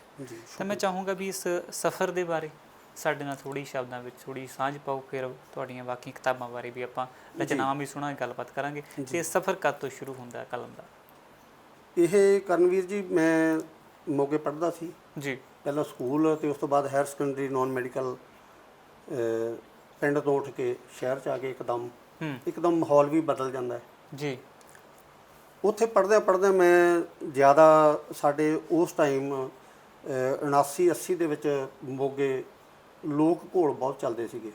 ਉਹ ਸਿਨੇਮਾ ਕਾਂਡ ਤੁਸੀਂ ਸੁਣਿਆ ਹੋਣਾ ਜੀ ਜੀ। ਉਹ ਜਿਹੜੇ ਸਾਡੇ ਯੂਨੀਅਨ ਸਟੂਡੈਂਟ ਯੂਨੀਅਨ ਜਿਹੜੀਆਂ ਕੰਮ ਕਰ ਰਹੀਆਂ ਸੀ, ਪੰਜਾਬ ਸਟੂਡੈਂਟ ਯੂਨੀਅਨ ਵੀ ਸੀ ਤੇ ਨੌਜਵਾਨ ਭਾਰਤ ਸਭਾ ਉਦੋਂ ਬਹੁਤ ਸਰਗਰਮ ਸੀ। ਜਿਨ੍ਹਾਂ ਸਮਿਆਂ ਦੇ ਵਿੱਚ ਇਹ ਪ੍ਰਿਥੀਪਾਲ ਰੰਧਾਵਾ ਵੀ ਸ਼ਹੀਦ ਹੁੰਦਾ ਹੈ ਜੀ। ਉਹ ਰੀਗਲ ਸਿਨੇਮੇ ਤੇ ਗੋਲੀ ਚੱਲੀ ਤੇ ਉਸ ਤੋਂ ਬਾਅਦ ਇਹਨਾਂ ਨੇ ਮੁਜ਼ਾਹਰੇ ਸ਼ੁਰੂ ਕੀਤੇ ਜੀ। ਤੇ ਮੈਂ ਉਸ ਟਾਈਮ ਮੋਗੇ ਪੜ੍ਹਦਾ ਸੀਗਾ ਤੇ ਕੁਦਰਤੀ ਤੌਰ ਤੇ ਸੁਭਾਵਿਕ ਉਹਨਾਂ ਨਾਲ ਜੁੜਨਾ ਸਾਡਾ, ਕਿਉਂਕਿ ਮੈਂ ਕਵਿਤਾ ਲਿਖਣ ਦਾ ਸ਼ੌਕ ਰੱਖਦਾ ਸੀ ਜੀ। ਤੇ ਉਹਨਾਂ ਨੇ ਸਾਨੂੰ ਸਟੇਜਾਂ ਤੇ ਇੰਟਰੋਡਿਊਸ ਕਰਨਾ ਸ਼ੁਰੂ ਕੀਤਾ। ਅਸੀਂ ਫਿਰ ਉਹਨੂੰ ਬੜੀਆਂ ਤੱਤੀਆਂ ਜਿਹੀਆਂ ਕਵਿਤਾਵਾਂ ਲਿਖ ਕੇ ਗਵਰਨਮੈਂਟ ਦੇ ਵਿਰੁੱਧ, ਕਿਉਂਕਿ ਲੜਾਈ ਆਮ ਤੌਰ ਤੇ ਸਿਸਟਮ ਦੇ ਵਿਰੁੱਧ ਹੁੰਦੀ ਹੈ ਜੀ ਜੀ, ਤੇ ਅਸੀਂ ਫਿਰ ਉਹ ਬੜੀਆਂ ਗਰਮ ਸੁਭਾਅ ਦੀਆਂ ਕਵਿਤਾਵਾਂ ਲਿਖ ਕੇ ਉੱਥੇ ਹਾਜ਼ਰ ਹੋਏ। ਉਹ ਸਾਨੂੰ ਥੋੜ੍ਹੇ ਟਾਈਮ 'ਚ ਉਹਨਾਂ ਨੇ ਮਤਲਬ ਥੋੜ੍ਹੇ ਟਾਈਮ 'ਚ ਬੜੀ ਮਾਨਤਾ ਦਿੱਤੀ। ਉਹ ਜਿੱਥੇ ਕਿਤੇ ਸਮਾਗਮ ਹੋਣਾ ਤੇ ਪਹਿਲਾਂ ਸਾਡੀਆਂ ਕਵਿਤਾਵਾਂ ਕੁਝ ਹੋਰ ਸੱਜਣ ਸੀ ਗੀਤ, ਤੇ ਮੈਂ ਜ਼ਿਆਦਾਤਰ ਉਦੋਂ ਗੀਤ ਲਿਖਦਾ ਸੀਗਾ ਪਰ ਮੈਂ ਗਾ ਨਹੀਂ ਸਕਦਾ ਸੀ, ਕਵਿਤਾ ਟਾਈਪ ਹੀ ਮੈਂ ਗੀਤ ਜਿਹੜੇ ਸਟੇਜਾਂ ਤੇ ਬੋਲਦਾ ਸੀ ਜੀ। ਤੇ ਉਸ ਦੌਰ ਦੇ ਵਿੱਚ ਫਿਰ ਸਾਡਾ ਜਿਹੜਾ ਇਹ ਜੁਝਾਰਵਾਦੀ ਕਵਿਤਾ ਜਿਹੜੀ ਹੈ ਜਾਂ ਜੁਝਾਰਵਾਦੀ ਮੁਹਾਵਰਾ ਹੈ ਉਹਦੇ ਵੱਲੋਂ ਸਾਡਾ ਜਿਹੜਾ ਝੁਕਾਅ ਹੋਇਆ। ਤੇ ਗੱਲ ਇਹ ਜੀ, ਜੇ ਲਿਖਣ ਤੋਂ ਪਹਿਲਾਂ ਨਾ ਆਪਾਂ ਨੂੰ ਕਿਸ ਨੂੰ ਪੜ੍ਹਨਾ ਜ਼ਰੂਰੀ ਜਿਹਾ ਹੋ ਜਾਂਦਾ ਵੀ ਉਹ ਪੜ੍ਹ ਕੇ ਉਹਦਾ ਅਸਰ ਤੁਹਾਡੇ ਤੇ ਹੁੰਦਾ। ਫਿਰ ਆਪਾਂ ਉਹੋ ਜਿਹਾ ਪਹਿਲਾਂ ਲਿਖਣਾ ਸ਼ੁਰੂ ਕਰਦੇ ਹਾਂ ਵੀ ਇਹ ਕੁਦਰਤੀ ਕਹਿ ਦਈਏ ਬਖਸ਼ ਜੀ ਹੋ ਜਾਂਦੀ ਹੈ ਵੀ ਤੁਹਾਡੇ ਹੱਥ 'ਚ ਪਹਿਲਾਂ ਕਿਹੜੀ ਕਿਤਾਬ ਆਈ ਤੇ ਉਹਨੇ ਤੁਹਾਡੇ ਤੇ ਅਸਰ ਕਿਹੋ ਜਿਹਾ ਪਾਇਆ, ਫਿਰ ਉਹ ਤੁਹਾਡੀ ਲਹਿ ਉਹੋ ਜੀ ਫਿਰ ਉਹ ਬਣ ਜਾਂਦੀ ਹੈ। ਬਿਲਕੁਲ ਸਹੀ ਹੈ ਜੀ, ਬਿਲਕੁਲ ਸਹੀ ਹੈ। ਸਾਡੇ ਮੋਗੇ ਉਸ ਟਾਈਮ ਬੜਾ ਵੱਡਾ ਸ਼ਾਇਰ ਸੀ, ਪਿੱਛੇ ਜਿਹੀ ਉਹਦੀ ਡੈਥ ਹੋ ਗਈ, ਮਹਿੰਦਰ ਸਾਥੀ ਜੀ। ਉਹਦੀਆਂ ਮਸ਼ਾਲਾਂ ਬਾਲ ਕੇ ਰੱਖਣਾ ਜਦੋਂ ਤੱਕ ਰਾਤ ਬਾਕੀ ਹੈ, ਬੜੀ ਉਹਦੀ ਪਪੂਲਰ ਕਵਿਤਾ ਸੀ ਉਹ। ਮਤਲਬ ਉਹਦੇ ਕੋਲੇ ਸਾਡੀ ਸੰਗਤ ਹੁੰਦੀ ਸੀ, ਉਹਦੇ ਕੋਲੋਂ ਅਸੀਂ ਸਿੱਖਣ ਦੀ ਕੋਸ਼ਿਸ਼ ਕਰਦੇ ਕਿਉਂਕਿ ਸਟੂਡੈਂਟ ਸੀ, ਉੱਥੇ ਪੜ੍ਹਦੇ ਸੀ। ਫਿਰ ਉਹ ਮਹਿੰਦਰ ਸਾਥੀ ਕੋਲੇ ਚਲੇ ਜਾਣਾ, ਉਹਨਾਂ ਨੇ ਫਿਰ ਗਾਈਡ ਕਰਨਾ। ਸਾਡੇ ਅੰਦਰ ਨਾ ਜਿਹੜੀ ਜੁਝਾਰਵਾਦੀ ਕਵਿਤਾ ਹੈ ਜਾਂ ਮਤਲਬ ਇਨਕਲਾਬੀ ਜਿਹੜੀ ਮੁਹਾਵਰਾ ਹੈ, ਉਹ ਜਿਹੜਾ ਇਹਦਾ ਜਿਹੜਾ ਮਤਲਬ ਬੀਜ ਫੁੱਟਿਆ ਉਹ ਜ਼ਿਆਦਾ ਇਹਨਾਂ ਸੱਜਣਾ ਕਰਕੇ। ਫਿਰ ਜਦੋਂ ਜੁਝਾਰਵਾਦੀ ਕਵਿਤਾ ਵੱਲ ਤੁਰੇ ਤੇ ਫਿਰ ਪਾਸ਼ ਨੂੰ ਸੁਭਾਵਿਕ ਹੈ, ਪਾਸ਼ ਨੂੰ ਪੜ੍ਹਨਾ ਜੀ ਜੀ। ਪਾਸ਼ ਮੇਰਾ ਉਸ ਟਾਈਮ ਜਿਹੜਾ ਉਹ ਪ੍ਰੇਰਨਾ ਸਰੋਤ ਬਣ ਗਿਆ ਸੀ। ਪਾਸ਼ ਤੋਂ ਬਾਅਦ ਫਿਰ ਇਹਨੂੰ ਪੜ੍ਹਿਆ ਜੀ ਆਪਣੇ ਨੂੰ ਸੰਤਰਾਮ ਉਦਾਸੀ ਹੋਰਾਂ ਨੂੰ ਜੀ ਜੀ। ਔਰ ਤੀਸਰਾ ਜਿਹੜਾ ਮੇਰੇ ਲਈ ਰੋਲ ਮਾਡਲ ਸੀ ਉਹ ਸੀ ਲਾਲ ਸਿੰਘ ਦਿਲ। ਇਹਨਾਂ ਫਿਰ ਜਦੋਂ ਸ਼ਾਇਰਾਂ ਨੂੰ ਮੈਂ ਪੜ੍ਹ ਕੇ ਤੁਰਿਆ ਅੱਗੇ ਤੇ ਕੁਦਰਤੀ ਤੌਰ ਤੇ ਮੇਰੀ ਜਿਹੜੀ ਕਵਿਤਾ ਹੈ ਉਹ ਫਿਰ ਜੁਝਾਰੂਪਨ ਵੱਲ ਨੂੰ ਤੁਰਨਾ ਸ਼ੁਰੂ ਹੋ ਗਈ, ਕਿਉਂਕਿ ਹਾਲਾਤ ਵੀ ਉਸ ਵਕਤ ਸੀ ਤੇ ਮਾਹੌਲ ਵੀ ਤੁਹਾਨੂੰ ਉਹ ਜਿਹਾ ਬਣਿਆ। ਤਾਂ ਫਿਰ ਮੈਂ ਚਾਹੂੰਗਾ ਕਿ ਤੁਹਾਨੂੰ ਉਸ ਵਕਤ ਦੀ ਕੋਈ ਉਸ ਸਮੇਂ ਦੀ ਕੋਈ ਕਵਿਤਾ ਤੁਹਾਡੇ ਜ਼ਿਹਨ 'ਚ ਹੋਵੇ, ਯਾਦ ਹੋਵੇ ਤਾਂ ਸਾਨੂੰ ਜ਼ਰੂਰ ਉਹਦੀ ਸਾਂਝ ਪਾਓ। ਉਸ ਦੌਰ ਦੀ ਜਿਹੜੀ ਕਿਤਾਬ ਹੈ ਜੀ ਇਹ ਫਿਰ ਮੈਂ 1999 'ਚ ਛਪੀ, ਕਿਉਂਕਿ ਰਚਨਾਵਾਂ ਜਿਹੜੀਆਂ ਉਸ ਟਾਈਮ 'ਚ ਲਿਖੀਆਂ ਗਈਆਂ 10 ਸਾਲਾਂ ਬਾਅਦ ਇਹ ਕਿਤਾਬ ਮੇਰੀ ਛਪੀ ਜੀ। ਤੇ ਉਹਨਾਂ 'ਚ ਜਿਹੜੀ ਇਸ ਚੁੱਪ ਚੁਸਲਕ ਦੇ ਬੋਲ ਜਿਹੜੀ ਮੇਰੀ ਪਹਿਲੀ ਪੁਸਤਕ ਛਪੀ ਹੈ ਜੀ, ਉਹਦੇ ਵਿੱਚ ਇਹ ਕਵਿਤਾ ਹੈ ਨੰਗਾ ਸੱਚ। ਉਹ ਮੈਂ ਤੁਹਾਡੇ ਨਾਲ ਸ਼ੇਅਰ ਕਰਨ ਲੱਗਿਆ ਜੀ ਜੀ। ਜਦੋਂ ਪਿੰਡ ਦੀ ਸੱਥ 'ਚ ਵਲੂੰਦਰੇ ਜਜ਼ਬਿਆਂ ਦਾ ਜ਼ਿਕਰ ਅਤੇ ਤਹਿਜ਼ੀਬ ਦਾ ਲੀਰੋ ਲੀਰ ਹੋਣਾ ਸੁਭਾਵਿਕ ਹੋ ਜਾਵੇ, ਉਦੋਂ ਭੱਜੀਆਂ ਬਾਹਾਂ ਦੇ ਗਲ ਨੂੰ ਆਉਣ ਦਾ ਅਹਿਸਾਸ ਹੁੰਦਾ ਹੈ। ਕੂੰਜਾਂ ਨੂੰ ਆਪਣੇ ਹੀ ਦੇਸ਼ੋਂ ਜਲਾਵਤਨ ਹੋਣ ਦਾ ਫਤਵਾ ਮਿਲਣ ਤੇ ਸ਼ਿਕਵਾ ਹੋਣੀ ਤੇ ਨਹੀਂ, ਹਾਲਾਤ ਤੇ ਹੁੰਦਾ ਹੈ। ਸਾਰੇ ਦਿਨ ਇੱਕੋ ਜਿਹੇ ਨਹੀਂ ਹੁੰਦੇ, ਸਾਰੇ ਦਿਨ ਇੱਕੋ ਜਿਹੇ ਨਹੀਂ ਹੁੰਦੇ। ਹਰ ਉੱਤੇ ਕੁਝ ਦਿਨ ਮਨਫੀ ਹੋ ਜਾਂਦੇ ਹਨ ਤੇ ਮਨਫੀ ਹੋਏ ਦਿਨ ਸਾਡੇ ਪੈਰਾਂ ਹੇਠ ਰੀਂਗਦੇ ਨੇ। ਜ਼ਿੰਦਗੀ ਨੇ ਸਾਨੂੰ ਨਹੀਂ, ਅਸੀਂ ਜ਼ਿੰਦਗੀ ਨੂੰ ਜਿਉਣਾ ਹੈ। ਖੂਨ ਤਾਂ ਹਰ ਜਗ੍ਹਾ ਹੀ ਵਿਕਦਾ ਹੈ, ਖੂਨ ਤਾਂ ਹਰ ਜਗ੍ਹਾ ਹੀ ਵਿਕਦਾ ਹੈ। ਸਿਹਤ ਕੇਂਦਰਾਂ 'ਚ ਵੀ, ਤਸੀਹਾ ਕੇਂਦਰਾਂ 'ਚ ਵੀ ਤੇ ਵੇਸਵਾ ਘਰਾਂ 'ਚ ਵੀ, ਪਰ ਯਥਾਰਥ ਦੇ ਅਰਥ ਨਹੀਂ ਬਦਲਦੇ। ਬਿਨਾਂ ਸਿਰ ਅਤੇ ਪੈਰਾਂ ਦੇ ਗੋਲੀਆਂ ਨਾਲ ਛਲਣੀ ਕਿਸੇ ਲਵਾਰਸ ਲਾਸ਼ ਨੂੰ ਅਣਪਛਾਤੀ ਬੇਬਾਪ ਤਾਂ ਆਖਿਆ ਜਾ ਸਕਦਾ ਹੈ, ਬੇਮਾਂ ਹਰਗਿਜ਼ ਨਹੀਂ। ਬਿਨਾਂ ਸਿਰ ਅਤੇ ਪੈਰਾਂ ਦੇ ਗੋਲੀਆਂ ਨਾਲ ਛਲਣੀ ਕਿਸੇ ਲਵਾਰਸ ਲਾਸ਼ ਨੂੰ ਅਣਪਛਾਤੀ ਬੇਬਾਪ ਤਾਂ ਆਖਿਆ ਜਾ ਸਕਦਾ ਹੈ, ਬੇਮਾਂ ਹਰਗਿਜ਼ ਨਹੀਂ। ਉਂਝ ਵੱਡੇ ਟੁੱਕੇ ਹੱਥ ਇਤਿਹਾਸ ਨੂੰ ਸਿਰਜਣ ਦੇ ਸਮਰੱਥ ਤਾਂ ਨਹੀਂ ਹੁੰਦੇ। ਉਂਝ ਵੱਡੇ ਟੁੱਕੇ ਹੱਥ ਇਤਿਹਾਸ ਨੂੰ ਸਿਰਜਣ ਦੇ ਸਮਰੱਥ ਤਾਂ ਨਹੀਂ ਹੁੰਦੇ, ਪਰ ਬਿਨਾਂ ਜੀਭ ਦੇ ਬੋਲਣ ਅਤੇ ਬਿਨਾਂ ਪੈਰਾਂ ਦੇ ਤੁਰਨ ਦੀ ਪਰਿਭਾਸ਼ਾ ਇਤਿਹਾਸ ਰਚਨ ਵਰਗੀ ਹੀ ਹੁੰਦੀ ਹੈ, ਇਤਿਹਾਸ ਰਚਨ ਵਰਗੀ ਹੀ ਹੁੰਦੀ ਹੈ। ਵਾਹ ਜੀ। ਗੱਲ ਇਹ ਹੈ ਵੀ ਜਦੋਂ ਕਵਿਤਾ ਨੂੰ ਪੜ੍ਹਦੇ ਹਾਂ ਜੀ ਤਾਂ ਉਹ ਵਕਤ ਦਾ ਇੱਕ ਸੱਚ ਸਾਹਮਣੇ ਆ ਜਾਂਦਾ ਜੀ, ਤੇ ਜਦੋਂ ਫਿਰ ਇਹਦੇ ਇਤਿਹਾਸ ਨੂੰ ਫੋਲਦੇ ਹਾਂ ਤਾਂ ਸ਼ਾਇਦ ਇਹ ਕਵਿਤਾ ਕਿੰਨੀਆਂ ਸਦੀਆਂ ਤੋਂ ਚਲੀ ਆਉਂਦੀ ਹੈ ਭਾਵੇਂ ਹਾਕਮ ਬਦਲ ਜਾਂਦੇ ਨੇ ਜੀ ਬਿਲਕੁਲ ਠੀਕ ਹੈ। ਪਰ ਹਾਲਾਤ ਉਹੀ ਰਹਿੰਦੇ ਨੇ, ਹਾਲਾਤ ਉਹੀ ਰਹਿੰਦੇ, ਹਾਲਾਤ ਉਹੀ ਰਹਿੰਦੇ ਨੇ। ਖੂਨ ਕਦੇ ਉਦੋਂ ਵੀ ਵਿਕਦਾ ਸੀ ਤੇ ਹੁਣ ਵੀ ਵਿਕਦਾ ਹੈ। ਬਿਲਕੁਲ ਸਹੀ ਹੈ ਜੀ। ਮਤਲਬ ਯਥਾਰਥ ਉਹੀ ਰਹਿੰਦਾ, ਯਥਾਰਥ ਉਹੀ ਹੈ, ਹਾਲਾਤ ਤੇ ਹੋਰ ਹੁੰਦੇ ਨੇ। ਬਿਲਕੁਲ। ਤੇ ਇਸ ਸਮੇਂ ਦੇ ਵਿੱਚ ਜਿਵੇਂ ਹੁੰਦਾ ਵੀ ਕਈ ਆਪਾਂ ਲਿਖਦੇ ਹਾਂ ਤਾਂ ਉਸ ਦੌਰ ਦੇ ਵਿੱਚ ਨਾਲ ਦੀ ਨਾਲ ਫਿਰ ਕਿੱਦਾਂ ਦਾ ਤੁਹਾਡਾ ਸਫ਼ਰ ਸੀਗਾ? ਉਸ ਇੱਕ ਪਾਸੇ ਤਾਂ ਹੁੰਦਾ ਵੀ ਇਸ ਸਮੇਂ ਤੁਸੀਂ ਨੌਕਰੀ ਵੀ ਕਰਨੀ ਹੁੰਦੀ ਆ, ਦੂਜੇ ਪਾਸੇ ਤੁਸੀਂ ਦੇਖਿਆ ਵੀ ਇੱਕ ਜਜ਼ਬਾ ਜਿਹਾ ਹੋ ਜਾਂਦਾ ਨਾ ਜਦੋਂ ਤੁਸੀਂ ਲਿਖਣ ਵੀ ਲੱਗ ਜਾਂਦੇ ਹੋ, ਤਾਂ ਤੁਹਾਨੂੰ ਮੌਕਾ ਮਿਲਦਾ ਵੀ ਬੋਲਣਾ ਹੁੰਦਾ, ਲੋਕਾਂ ਨੂੰ ਜਾ ਕੇ ਜਾਗਰੂਕ ਕਰਨਾ ਹੁੰਦਾ, ਤਾਂ ਫਿਰ ਜ਼ਿੰਦਗੀ ਨੂੰ ਇੱਕ ਸਹੀ ਲੀਹ 'ਤੇ ਚਲਾਉਣਾ ਕਈ ਵਾਰ ਮੁਸ਼ਕਿਲ ਹੋ ਜਾਂਦਾ ਉਹ ਦੌਰ ਦੇ ਵਿੱਚ। ਤਾਂ ਕਿਵੇਂ ਦਾ ਵਕਤ ਲੰਘਿਆ ਉਦੋਂ? ਉਹ ਦੌਰ ਬੜਾ ਔਖਾ ਸੀਗਾ ਜੀ ਕਰਮਵੀਰ ਜੀ, ਕਿਉਂਕਿ ਉਸ ਟਾਈਮ ਸਭ ਤੋਂ ਵੱਡਾ ਤਾਂ ਇਹ ਸੀ ਵੀ ਮੈਂ ਪੜ੍ਹਦਾ ਸੀ ਅਤੇ ਮੇਰੇ ਮੂਹਰੇ ਜਿਹੜਾ ਰੋਟੀ ਦਾ ਰੁਜ਼ਗਾਰ ਦਾ ਜਿਹੜਾ ਮਸਲਾ ਬੜਾ ਵੱਡਾ ਸੀ ਜੀ, ਕਿਉਂਕਿ ਸ਼ੁਰੂਆਤ ਦੇ ਵਿੱਚ ਘਰ ਦੇ ਹਾਲਾਤ ਕੋਈ ਬਹੁਤੇ ਚੰਗੇ ਨਹੀਂ ਸੀਗੇ। ਵੱਡੇ 2 ਬ੍ਰਦਰ ਪੜ੍ਹਦੇ ਸੀ ਅਤੇ ਫਾਦਰ ਸਾਹਿਬ ਸਾਡੇ ਉਹ ਜ਼ਿਆਦਾ ਸੰਘਰਸ਼ ਕਰ ਰਹੇ ਸੀ ਰੋਟੀ ਲਈ ਜੀ। ਉਹ ਜਦੋਂ ਬ੍ਰਦਰ ਦੋਨੇ ਵੱਡੇ ਪੜ੍ਹਦੇ ਸੀਗੇ ਅਤੇ ਉਦੋਂ ਫਿਰ ਸਾਡਾ ਜਿਹੜਾ ਮਤਲਬ ਜਿਹੜਾ ਰੋਲ ਹੈ ਉਹ ਪਿੱਛੇ ਹੋ ਜਾਂਦਾ ਹੈ। ਫਿਰ ਹੌਲੀ ਹੌਲੀ ਮਤਲਬ ਉਹਨਾਂ ਨੇ ਪੜ੍ਹ ਕੇ ਜੋਬ ਲੱਗੇ, ਨੌਕਰੀ ਲਈ, ਉਦੋਂ ਬਾਅਦ ਫਿਰ ਸਾਡਾ ਦੌਰ ਸ਼ੁਰੂ ਹੋਇਆ। ਫਿਰ ਆ ਕੇ ਜ਼ਿੰਦਗੀ ਦਾ ਇਹ ਸੰਘਰਸ਼ ਲੜਿਆ ਵੀ ਕਵਿਤਾ ਦੇ ਵਿੱਚ ਜਿੰਨੇ ਵੀ ਮਸਲੇ ਸੀਗੇ ਵੀ ਸਾਡੀ ਰੋਟੀ ਦਾ ਮਸਲਾ ਹੈ, ਸਾਡਾ ਗਰੀਬੀ ਦਾ ਮਸਲਾ ਹੈ, ਫਿਰ ਸਾਡੇ ਸ਼ੋਸ਼ਣ ਦਾ ਮਸਲਾ ਹੈ ਸਾਡੇ ਸਮਾਜ ਦੇ ਵਿੱਚ, ਹੈ ਨਾ, ਫਿਰ ਅਸੀਂ ਸਿਸਟਮ ਦੇ ਨਾਲ ਇਹ ਲੜਾਈਆਂ ਕਰਦੇ ਸੀ। ਇਹ ਸਾਰਾ ਕੁਝ ਦੌਰ ਫਿਰ ਸਾਡੀਆਂ ਕਵਿਤਾਵਾਂ ਦੇ ਵਿੱਚ ਸ਼ਾਮਲ ਹੋਇਆ ਜੀ। ਗੱਲ ਇਹ ਵੀ ਲੇਖਕ ਸੰਵੇਦਨਸ਼ੀਲ ਹੁੰਦਾ ਨਾ, ਬਿਲਕੁਲ ਹਰ ਇੱਕ ਇਨਸਾਨ ਨੇ ਹੰਢਾਇਆ। ਦੇਖੋ ਇਹ ਜੋ ਵਕਤ ਹੁੰਦਾ ਨਾ, ਇਹ ਵੀ ਤੁਸੀਂ ਸੰਘਰਸ਼ ਕਰਨਾ ਹੈ, ਨੌਕਰੀ ਲੱਗਣਾ ਹੈ ਨਾ, ਪਰਿਵਾਰ ਨੂੰ ਪਾਲਣਾ, ਤਾਂ ਇਹ ਹਰ ਇੱਕ ਇਨਸਾਨ ਦੀ ਕਹਾਣੀ ਹੈ। ਬਿਲਕੁਲ ਸਹੀ ਹੈ। ਪਰ ਕਿਤਾਬ ਦੇ ਵਿੱਚ ਜਦੋਂ ਸ਼ਾਮਲ ਹੁੰਦਾ ਤਾਂ ਪਤਾ ਲੱਗਦਾ ਵੀ ਜਿਹਨੇ ਇਹ ਚੀਜ਼ ਨੂੰ ਹੰਢਾਇਆ ਉਹਦੀ ਸੰਵੇਦਨਸ਼ੀਲਤਾ 'ਚ ਫਰਕ ਹੈ। ਲੇਖਕ ਤਾਂ ਹੀ ਬਿਲਕੁਲ ਤਾਂ ਹੀ ਤੇ ਉਹੀ ਗੱਲ ਹੁੰਦੀ ਹੈ, ਕਦੀ ਸੂਰਜ ਹਰ ਇੱਕ ਲਈ ਚੜ੍ਹਦਾ, ਬਿਲਕੁਲ, ਪਰ ਕਦੇ ਕਦੇ ਕਿਸੇ ਲੇਖਕ ਲਈ ਜਦੋਂ ਉਹ ਚੜ੍ਹਦਾ ਤਾਂ ਉਹਦੀ ਪਹਿਲੀਆਂ ਕਿਰਨਾਂ ਹੁੰਦੀਆਂ ਉਹ ਕਦੇ ਕਦੇ ਕਵਿਤਾ ਦਾ ਰੂਪ ਧਾਰ ਲੈਂਦੀਆਂ ਨੇ। ਬਿਲਕੁਲ ਧਾਰ ਲੈਂਦੀਆਂ ਨੇ। ਤੇ ਫਿਰ ਇਸ ਵਕਤ ਦੇ ਵਿੱਚ ਤੁਸੀਂ ਦੱਸਿਆ ਵੀ ਕਿਤਾਬ ਤੁਸੀਂ 1999 ਚ ਆ ਕੇ ਛਾਪੀ। ਬਿਲਕੁਲ, ਬੜਾ ਫਾਸਲਾ ਰਿਹਾ ਇਹ ਚੀਜ਼ ਨੂੰ, ਸਫ਼ਰ ਨੂੰ ਲੈ ਕੇ। ਤਾਂ 1-2 ਯਾਦਾਂ ਸਾਡੇ ਨਾਲ ਜ਼ਰੂਰ ਸਾਂਝੀਆਂ ਕਰੋ, ਕਿਉਂਕਿ ਤੁਸੀਂ ਦੱਸਿਆ ਵੀ ਬਤੌਰ ਬਿਜਲੀ ਮਹਿਕਮੇ ਦੇ ਵਿੱਚ ਤੁਸੀਂ ਸੇਵਾਵਾਂ ਦਿੱਤੀਆਂ ਨੇ। ਬਿਲਕੁਲ। ਤਾਂ ਉਸ ਦੇ ਸਮੇਂ ਦੀਆਂ 2-4 ਗੱਲਾਂ ਸਾਡੇ ਨਾਲ ਜ਼ਰੂਰ ਸਾਂਝੀਆਂ ਕਰੋ, ਤੇ ਜੇਕਰ ਉਸ ਘਟਨਾ ਦੇ ਨਾਲ ਕੋਈ ਕਵਿਤਾਵਾਂ ਜੁੜੀਆਂ ਹੋਈਆਂ ਨੇ ਤਾਂ ਮੈਂ ਕਹੂੰਗਾ ਉਹ ਵੀ ਤੁਸੀਂ ਜ਼ਰੂਰ ਸੁਣਾਓ। ਬਿਲਕੁਲ ਸਹੀ ਹੈ ਜੀ। ਇਹੀ ਕਿਤਾਬ 'ਚ ਮੈਂ ਨਵੀਂ ਕਿਤਾਬ 'ਚੋਂ ਤੁਹਾਡੇ ਨਾਲ ਕਵਿਤਾਵਾਂ ਸਾਂਝੀਆਂ ਕਰੂੰਗਾ। ਜ਼ਰੂਰ। ਉਹ ਇਸ ਤਰ੍ਹਾਂ ਹੁੰਦਾ ਕਰਨਵੀਰ ਜੀ ਵੀ ਜਦੋਂ ਘਰ ਦਾ ਮਾਹੌਲ ਕਿਸੇ ਵੀ ਤਰ੍ਹਾਂ ਦਾ ਹੋਵੇ, ਲਗਭਗ ਪਹਿਲੀ ਜਿਹੜੀ ਲਾਈਫ ਬੰਦੇ ਦੀ ਸੰਘਰਸ਼ੀਲ ਹੀ ਹੁੰਦੀ ਹੈ, ਕਿਉਂਕਿ ਉਹਨੇ ਪੜ੍ਹ ਕੇ ਆਪਦੇ ਪੈਰਾਂ 'ਤੇ ਖੜਾ ਹੋਣਾ ਹੁੰਦਾ ਹੈ। ਜੇ ਤਾਂ ਘਰ ਤੋਂ ਸਪੋਰਟ ਮਿਲਦੀ ਆ, ਉਹਦੀ ਸਿਚੁਏਸ਼ਨ ਜਾਂ ਉਹਦੀ ਜ਼ਿੰਦਗੀ ਦੀ ਤੋਰ ਹੋਰ ਹੁੰਦੀ ਹੈ। ਪਰ ਜੇ ਆਪਾਂ ਸੰਘਰਸ਼ 'ਚੋਂ ਨਿਕਲਦੇ ਹਾਂ ਤਾਂ ਉਹ ਸੰਘਰਸ਼ 'ਚੋਂ ਨਿਕਲ ਕੇ ਬੰਦਾ ਉਹਦੀ ਸੰਵੇਦਨਾ ਜਿਹੜੀ ਹੈ ਉਹ ਕਵਿਤਾ ਵੱਲ ਮੁੜਦੀ ਹੈ, ਅਤੇ ਉਹਦੀ ਜਿਹੜੀ ਰੂਪ ਰੇਖਾ ਉਹ ਕੁਦਰਤੀ ਤੌਰ 'ਤੇ ਜਿਹੜੀ ਉਹ ਮਤਲਬ ਸੰਘਰਸ਼ ਵਾਲੀ ਹੋ ਜਾਂਦੀ ਹੈ, ਜੁਝਾਰਵਾਦੀ ਹੋ ਜਾਂਦੀ ਹੈ। ਬੰਦਾ ਜਦੋਂ ਮਤਲਬ ਘਰ ਦੇ ਵਿੱਚ ਬੱਚਾ ਜਦੋਂ ਜੰਮਦਾ ਨਾ ਜੀ, ਘਰ 'ਚ ਵੱਡਾ ਹੁੰਦਾ ਹੈ, ਘਰ ਦਾ ਮਾਹੌਲ ਜਿਹੜਾ ਉਹ ਘਰ ਦਾ ਮਾਹੌਲ ਉਹਦੇ 'ਤੇ ਬਹੁਤ ਇਫੈਕਟ ਕਰਦਾ ਹੈ, ਕਿਉਂਕਿ ਬੀਜ ਤਾਂ ਉਹ ਕਿਤੇ ਨਾ ਕਿਤੇ ਅੰਦਰ ਉਹਦੇ ਕਵਿਤਾ ਦਾ ਮਤਲਬ ਪਿਆ ਹੀ ਹੈ ਨਾ। ਜਦੋਂ ਉਹ ਪੈਦਾ ਹੁੰਦਾ ਉਹਦੇ ਅੰਦਰ ਚਾਹੇ ਘਰ ਦਾ ਮਾਹੌਲ ਲਿਟਰੇਰੀ ਨਹੀਂ ਵੀ ਹੈ, ਸਾਹਿਤਕ ਮਾਹੌਲ ਸਾਡੇ ਘਰ ਨਹੀਂ ਸੀ ਬਿਲਕੁਲ। ਸਾਡੇ ਘਰ ਦੇ ਵਿੱਚ ਅਸੀਂ 4 ਬ੍ਰਦਰ ਹਾਂ, ਮੈਂ ਸਭ ਤੋਂ ਛੋਟਾ। ਕੋਈ ਕਵਿਤਾ ਨਹੀਂ ਲਿਖਦਾ ਜੀ, ਕੋਈ ਲਿਟਰੇਚਰ ਨਹੀਂ ਪੜ੍ਹਦਾ। ਈਵਨ ਕਿ ਮੇਰਾ ਵੱਡਾ ਬ੍ਰਦਰ ਪੰਜਾਬੀ ਅਧਿਆਪਕ ਰਿਹਾ, ਪੰਜਾਬੀ ਅਤੇ ਉਦੋਂ ਬਾਅਦ ਮੁੱਖ ਅਧਿਆਪਕ ਉਹ ਰਿਟਾਇਰ ਹੋਏ ਨੇ। ਉਦੋਂ ਛੋਟਾ ਬ੍ਰਦਰ ਉਹ ਪੁਲਿਸ ਦੇ ਵਿੱਚੋਂ DSP ਮਤਲਬ ਇੰਸਪੈਕਟਰ ਰਿਟਾਇਰ ਹੋ ਗਿਆ, DSP ਤੋਂ ਚਲੋ ਬਾਅਦ ਦੀਆਂ ਇਹ ਕੋਈ ਇੰਸੀਡੈਂਟ ਸੀਗੀ। ਉਸ ਤੋਂ ਛੋਟਾ ਜਿਹੜਾ ਉਹ ਪਿੰਡ ਸਾਡਾ ਖੇਤੀ ਕਰਦਾ ਹੈ, ਥੋੜ੍ਹੀ ਜਿਹੀ ਖੇਤੀ ਹੈ, ਥੋੜ੍ਹੀ ਜਿਹੀ ਜ਼ਮੀਨ ਹੈ, ਅਤੇ ਮੈਂ ਫਿਰ ਪਟਿਆਲੇ ਆ ਗਿਆ ਜੀ। ਉਹ ਜਦੋਂ ਮੈਂ ਘਰ ਦੇ ਮਤਲਬ ਤੰਗੀ ਦੇ ਨਾਲ ਬੜੇ ਘੁਟਨ ਮਾਹੌਲ 'ਚ ਉਹ ਕਹਿੰਦੇ ਸੀ ਵੀ ਪੜ੍ਹ ਕੇ ਇਹ ਬੱਚਾ ਜਿਹੜਾ ਉਹ ਜੋਬ ਲੱਗ ਜਾਵੇ, ਅਫਸਰ ਲੱਗ ਜਾਵੇ। ਚਲੋ ਪੜ੍ਹਨ ਦਾ ਮਾਦਾ ਸੀ, ਪਰ ਜ਼ਿਆਦਾ ਮੇਰਾ ਝੁਕਾਅ ਜਿਹੜਾ ਉਹ ਸਾਹਿਤ ਵੱਲ ਸੀ। ਉਹ ਕਹਿੰਦੇ ਪੜ੍ਹਾਈ ਕਿਸੇ ਤੱਕ ਕੀਤੀ ਨਾਲ? ਮੈਂ ਹਾਇਰ ਸੈਕੰਡਰੀ ਉਹਨਾਂ ਨੇ ਮੈਨੂੰ ਨਾਨ ਮੈਡੀਕਲ ਦੇ ਵਿੱਚ ਦਾਖਲ ਕਰਵਾਇਆ। ਮੈਂ ਵਿਰੋਧ ਕੀਤਾ ਜੀ, ਮੈਂ ਲਿਟਰੇਚਰ ਪੜ੍ਹਨਾ ਚਾਹੁੰਦਾ, ਵੀ ਮੈਂ ਆਰਟਸ ਰੱਖਣਾ। ਅੱਛਾ। ਉਹ ਘਰ ਫਿਰ ਜੁੱਤੀ ਖੜਕਦੀ ਸੀ ਜੀ, ਮਤਲਬ ਘਰ ਦੇ ਮਾਹੌਲ ਨੂੰ ਫਿਰ ਉਵੇਂ ਲੈਣਾ ਪਿਆ। ਉਹ ਨਾਨ ਮੈਡੀਕਲ ਹਾਇਰ ਸੈਕੰਡਰੀ 'ਚੋਂ ਮੈਂ ਪਹਿਲੇ ਸਾਲ ਡਰੋਪ ਹੋਇਆ, ਅਗਲੇ ਸਾਲ ਪਾਸ ਕੀਤੀ। ਫਿਰ ਮੈਂ ਕਾਲਜ ਬਿਨਾਂ ਘਰਦਿਆਂ ਨੂੰ ਦੱਸਿਆ, ਮੁੰਡੇ ਦੋਸਤਾਂ ਤੋਂ ਫੀਸ ਲੈ ਕੇ ਉੱਥੇ ਭਰਾਤੀ।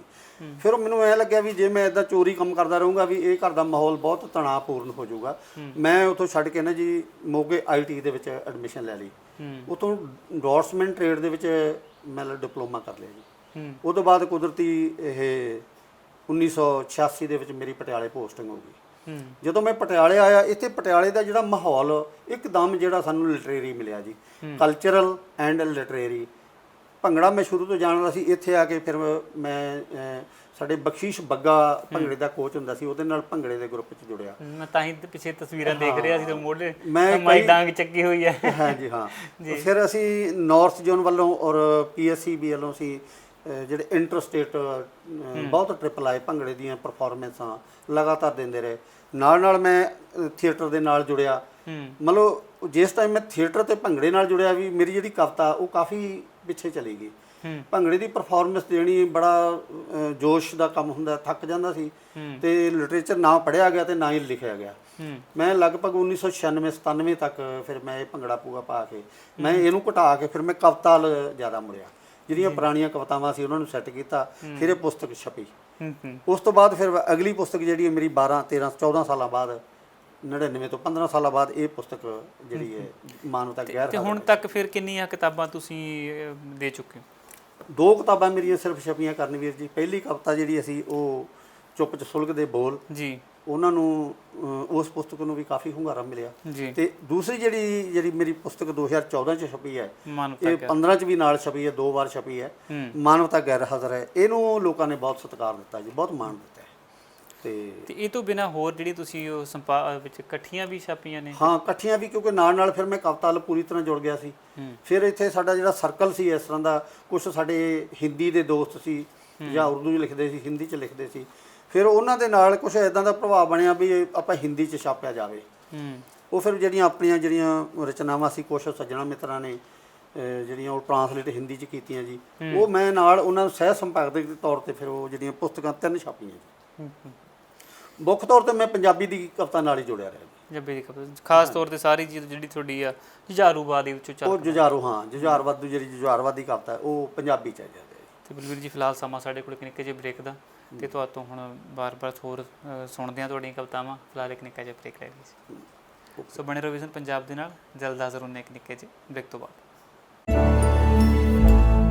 ਬ੍ਰੇਕ ਤੋਂ ਬਾਅਦ ਮੁੜ ਤੋਂ ਸਵਾਗਤ ਹੈ ਜੀ। ਗੱਲਬਾਤ ਕਰ ਰਹੇ ਸੀਗੇ ਬਲਵੀਰ ਸਿੰਘ ਜੀ ਦੇ ਨਾਲ। ਬਲਵੀਰ ਜੀ, ਪਿਆਰ ਭਰੀ ਸਤਿ ਸ਼੍ਰੀ ਅਕਾਲ ਜੀ, ਤੇ ਸਵਾਗਤ ਕਰਦੇ ਹਾਂ ਬ੍ਰੇਕ ਤੋਂ ਫਿਰ ਤੋਂ। ਤੇ ਜਿਵੇਂ ਜ਼ਿਕਰ ਕਰ ਰਹੇ ਸੀ ਤੁਹਾਡੀਆਂ ਕਿਤਾਬਾਂ ਦਾ, ਖਾਸ ਤੌਰ 'ਤੇ ਜੁਝਾਰੂ ਕਵਿਤਾ ਦਾ, ਤੇ ਇਹ ਇਸ ਕਿਤਾਬ 'ਚ ਚੁੱਪ 'ਚ ਸੁਲਗਦੇ ਬੋਲ। ਗੱਲ ਇਹ ਵੀ ਭਾਵੇਂ ਕਹਿੰਦੇ ਨੇ ਵੀ ਕਈ ਵਾਰ ਬੰਦੇ ਦਾ ਮੂੰਹ ਚੁੱਪ ਹੈ ਪਰ ਉਹਦੇ ਅੰਦਰ ਤੂਫਾਨ ਹੁੰਦਾ ਹੈ। ਬਿਲਕੁਲ ਬਿਲਕੁਲ। ਤੇ ਹਾਲਾਤ ਇਹੋ ਜਿਹੇ ਹੁੰਦੇ ਨੇ ਕਿ ਉਹ ਉਹਨਾਂ ਨੂੰ ਬਾਹਰ ਨਹੀਂ ਕੱਢ ਸਕਦਾ। ਬਿਲਕੁਲ। ਪਰ ਕਲਮ ਆ ਜਿਹੜੀ ਉਹ ਕਈ ਵਾਰ ਤੁਹਾਨੂੰ ਮੌਕਾ ਦੇ ਦਿੰਦੀ ਹੈ ਕਿ ਤੁਸੀਂ ਆਪਣੇ ਜਜ਼ਬਾਤਾਂ ਨੂੰ, ਆਪਣੇ ਬਲਬਲਿਆਂ ਨੂੰ ਉਕੇਰ ਦਿਓ ਕਾਗਜ਼ ਦੇ ਉੱਤੇ, ਤੇ ਉਹਦੇ ਨਾਲ ਸਕੂਨ ਮਿਲਦਾ। ਤੇ ਜੇ ਕਿਸੇ ਨੂੰ ਸੇਧ ਮਿਲਦੀ ਹੈ ਤਾਂ ਹੋਰ ਸੋਨੇ ਤੇ ਸੁਹਾਗੇ ਵਾਲੀ ਗੱਲ ਹੈ। ਤਾਂ ਮੈਂ ਚਾਹੂੰਗਾ ਹੁਣ ਤੁਸੀਂ ਇਹ ਕਿਤਾਬ ਦੇ ਵਿੱਚੋਂ ਵੀ, ਤੇ ਦੂਜੀ ਜਿਹੜੀ ਤੁਸੀਂ ਮਾਨਵਤਾ ਗੈਰ ਹਾਜ਼ਰ ਦੇ ਵਿੱਚੋਂ ਕੁਝ ਜਿਹੜੀਆਂ ਕਵਿਤਾਵਾਂ ਨੇ ਤੁਹਾਡੇ ਦਿਲ ਦੇ ਕਰੀਬ ਨੇ, ਤਾਂ ਕਿਸੇ ਨਾਲ ਕੋਈ ਕਿੱਸਾ ਕਹਾਣੀ ਜੁੜੀ ਹੁੰਦੀ ਹੈ, ਕੋਈ ਘਟਨਾ ਵੀ ਜੁੜੀ ਹੁੰਦੀ ਹੈ, ਤਾਂ ਉਹ ਸਾਨੂੰ ਸੁਣਾਓ। ਤੇ ਉਹਦੇ ਪਿੱਛੇ ਜੋ ਵਿਖਿਆਤ ਹੈ, ਜੋ ਕਿਸ ਨੂੰ ਸੋਚ ਨੂੰ ਦੇਖ ਕੇ ਲਿਖੀ ਗਈ, ਉਹਦਾ ਵੀ ਵਾਕਿਆ ਸਾਡੇ ਨਾਲ ਸਾਂਝਾ ਕਰੋ। ਕਰਨਵੀਰ ਜੀ, ਘਰ ਦਾ ਮਾਹੌਲ ਬੜਾ ਤਲਖ ਸੀਗਾ ਜੀ।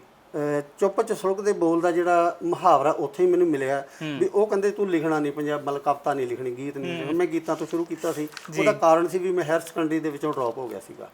ਉਹਨਾਂ ਨੂੰ ਐਂ ਲੱਗਿਆ ਵੀ ਇਹ ਬੰਦਾ ਕਵਿਤਾ ਨਾਲ ਜੁੜਿਆ ਜਾਂ ਗੀਤ ਲਿਖੀ ਜਾਂਦਾ ਤੇ ਇਹ ਅੱਗੇ ਪੜ੍ਹ ਨਹੀਂ ਸਕਦਾ। ਉਹਨਾਂ ਨੇ ਜਿੰਨਾ ਮੇਰਾ ਮੈਟਰ ਸੀ, ਮਤਲਬ ਜਿਹੜੀ ਰਚਨਾਵਾਂ ਸੀਗੀਆਂ, ਉਹ ਸਾਰਾ ਇਕੱਠਾ ਕਰਕੇ ਨਾ ਜੀ ਮੇਰੇ ਸਾਹਮਣੇ ਪਾੜ ਕੇ ਉਹ ਮਤਲਬ ਅੱਗੇ 'ਚ ਸਾੜਤਾ ਜੀ। ਮੈਂ ਕਈ ਦਿਨ ਰੋਂਦਾ ਰਿਹਾ ਵੀ ਮੇਰਾ ਤਾਂ ਇਹੀ ਸਰਮਾਇਆ ਸੀ।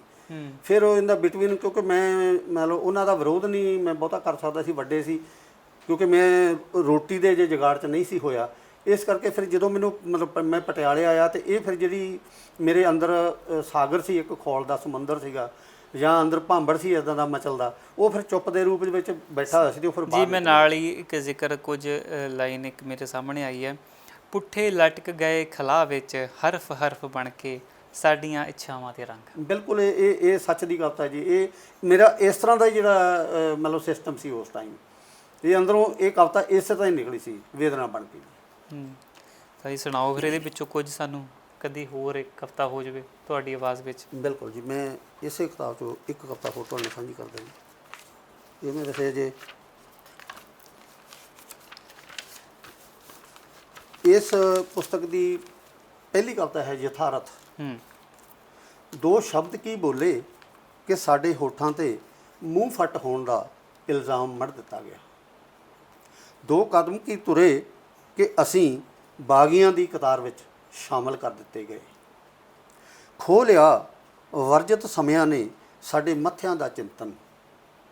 ਖੋਹ ਲਿਆ ਵਰਜਿਤ ਸਮਿਆਂ ਨੇ ਸਾਡੇ ਮੱਥਿਆਂ ਦਾ ਚਿੰਤਨ ਕਿ ਅਸੀਂ ਨਿਰਖ ਨਾ ਕਰ ਸਕੇ ਪੌਣਾ ਤੇ ਪਰਛਾਵਿਆਂ ਦੀ। ਨੂੜ ਦਿੱਤੇ ਗਏ ਸਾਡੇ ਕਦਮਾਂ ਦੇ ਦਸਤਾਵੇਜ਼ ਨਿਰਮੋਹੀਆਂ ਜਾਤਾਂ ਅਤੇ ਵਰਗਾਂ ਦੀਆਂ ਬੇੜੀਆਂ 'ਚ। ਪੁੱਠੇ ਲਟਕ ਗਏ ਖਲਾਚ ਹਰਫ ਹਰਫ ਬਣ ਕੇ ਮੁੱਠੀ 'ਚ ਘੁੱਟੇ ਸਾਡੀਆਂ ਇੱਛਾਵਾਂ ਦੇ ਰੰਗ ਜੋ ਅਸਾਂ ਕਦੇ ਸਿਸਕਦੇ ਖਾਬਾਂ ਦੇ ਤਲੀਏ ਲਾਉਣੇ ਸਨ। ਸੰਦਲੀ ਰੁੱਤ ਦੇ ਹੋਠੀ ਸੁਹਾਉਣੇ ਸਨ, ਸੰਦਲੀ ਰੁੱਤ ਦੇ ਹੋਠੀ ਸੁਹਾਉਣੇ ਸਨ। ਇਹ ਸੀ ਜੀ। ਕਿੰਨਾ ਕੁਝ ਕਈ ਵਾਰ ਹੁੰਦਾ ਨਾ ਜੀ, ਜਦੋਂ ਲੇਖਕ ਲਿਖਦਾ ਤਾਂ ਸ਼ਾਇਦ ਉਹਨੇ ਉਨੀ ਡੂੰਘਾਈ ਦੀ ਕਲਪਨਾ ਨਾ ਕੀਤੀ ਹੋਵੇ, ਪਰ ਜਦੋਂ ਕਈ ਵਾਰ ਪਾਠਕ ਪੜ੍ਹਦਾ ਤਾਂ ਉਹ ਕਿੰਨਾ ਵਿਸਥਾਰ ਉਹ ਚੀਜ਼ ਦਾ ਹੋ ਜਾਂਦਾ ਆ, ਬਹੁਤ ਜ਼ਿਆਦਾ। ਤਾਂ ਇਹ ਕਵਿਤਾ ਦੀ ਖਾਸੀਅਤ ਹੈ ਬਿਲਕੁਲ ਵੀ ਤੁਹਾਡੀ ਦੋ ਲਾਈਨਾਂ ਦੇ ਉੱਤੇ ਹੀ ਕਿੱਡੇ ਵੱਡੇ ਵਿਖਿਆਤ ਕੀਤੇ ਜਾ ਸਕਦੇ ਨੇ। ਕਰਨਵੀਰ ਜੀ, ਉਹ ਇਸ ਤਰ੍ਹਾਂ ਹੈ ਵੀ ਮਤਲਬ ਬੰਦੇ ਦਾ ਅਨੁਭਵ ਜਿਹੜਾ ਹੈਗਾ ਨਾ ਜੀ, ਜ਼ਿੰਦਗੀ ਦਾ ਜਿਹੜਾ ਉਹਦਾ ਸਫ਼ਰ ਹੈ, ਅਨੁਭਵ ਹੈ, ਉਹ ਇਸ ਮਤਲਬ ਜਿਹੜੀ ਹੈ ਰਚਨਾ 'ਚ ਬੋਲਦਾ ਹੁੰਦਾ ਹੈ। ਕਿਉਂਕਿ ਆਪਾਂ ਇਸ ਤਰ੍ਹਾਂ ਦੇ ਹਾਲਾਤ 'ਚੋਂ ਨਿਕਲੇ ਹਾਂ, ਜ਼ਿਆਦਾ ਸੰਘਰਸ਼ ਅਤੇ ਬਹੁਤ ਜ਼ਿਆਦਾ ਮਤਲਬ ਦੱਬੇ ਹੋਏ। ਅਤੇ ਉਹ ਜਦੋਂ ਆਪਾਂ ਬਾਹਰ ਨਿਕਲੇ ਘਰ ਦੇ ਮਾਹੌਲ 'ਚੋਂ, ਫਿਰ ਮੈਨੂੰ ਐਂ ਲੱਗਾ ਵੀ ਹੁਣ ਮੈਂ ਆਜ਼ਾਦ ਹਾਂ। ਅਤੇ ਉਹ ਫਿਰ ਕਵਿਤਾ ਵੀ ਇਸ ਤਰ੍ਹਾਂ ਹੀ ਜਿਹੜੀ ਇਸ ਭਾਵਨਾ ਨੂੰ ਲੈ ਕੇ ਕਵਿਤਾ ਜਿਹੜੀ ਉਹ ਨਹੀਂ। ਕਦੇ ਕਦੇ ਨਾ ਜੀ ਦੇਖੋ, ਜ਼ਿੰਦਗੀ 'ਚ ਜਿਹੜੇ ਹਾਲਾਤ ਹੁੰਦੇ ਨੇ ਨਾ, ਇਹੋ ਜਿਹੇ ਬਣ ਜਾਂਦੇ ਨੇ ਤੁਹਾਡੇ 'ਤੇ, ਤੁਹਾਨੂੰ ਕਈ ਵਾਰ ਡਿਪਰੈਸ਼ਨ ਜਾਣਾ ਪੈ ਜਾਂਦਾ, ਤਾਂ ਮੈਨੂੰ ਲੱਗਦਾ ਕਈ ਵਾਰ ਲੇਖਕ ਲਈ ਉਹ ਚੰਗਾ, ਉਹ ਲੇਖਕ ਨੂੰ ਨਿਖਾਰ ਦਿੰਦਾ।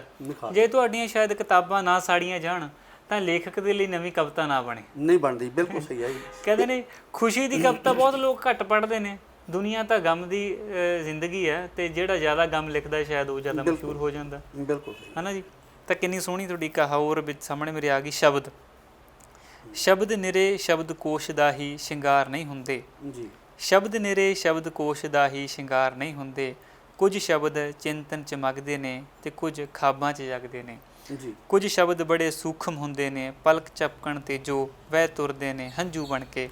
ਕੁਝ ਸ਼ਬਦ ਗੰਧਲੇ ਪਾਣੀਆਂ ਦਾ ਹਜੂਮ ਹੁੰਦੇ ਨੇ, ਜਿਨ੍ਹਾਂ 'ਚ ਘੁਲ ਜਾਂਦੇ ਨੇ ਕਿਰਮਚੀ ਰੁੱਤ ਦੇ ਚੁਲਬੁਲੇ ਹਾਸੇ। ਅਤੇ ਕੁਝ ਸ਼ਬਦ ਜੀਭ ਦੀ ਨਲੀ 'ਚੋਂ ਨਿਕਲ ਕੇ ਜਿਸਮ ਦੇ ਆਰ ਪਾਰ ਹੋ ਜਾਂਦੇ ਨੇ। ਬਿਲਕੁਲ ਸਹੀ। ਕਹਿੰਦੇ ਨੇ ਵੀ ਤਲਵਾਰ ਦਾ ਵਾਰ ਇੰਨਾ ਆਰ ਪਾਰ ਨਹੀਂ ਜਾਂਦਾ ਜਿੰਨਾ ਜਿਹੜਾ ਸ਼ਬਦਾਂ ਦਾ ਵਾਰ ਚਲੇ ਜਾਂਦਾ ਹੈ।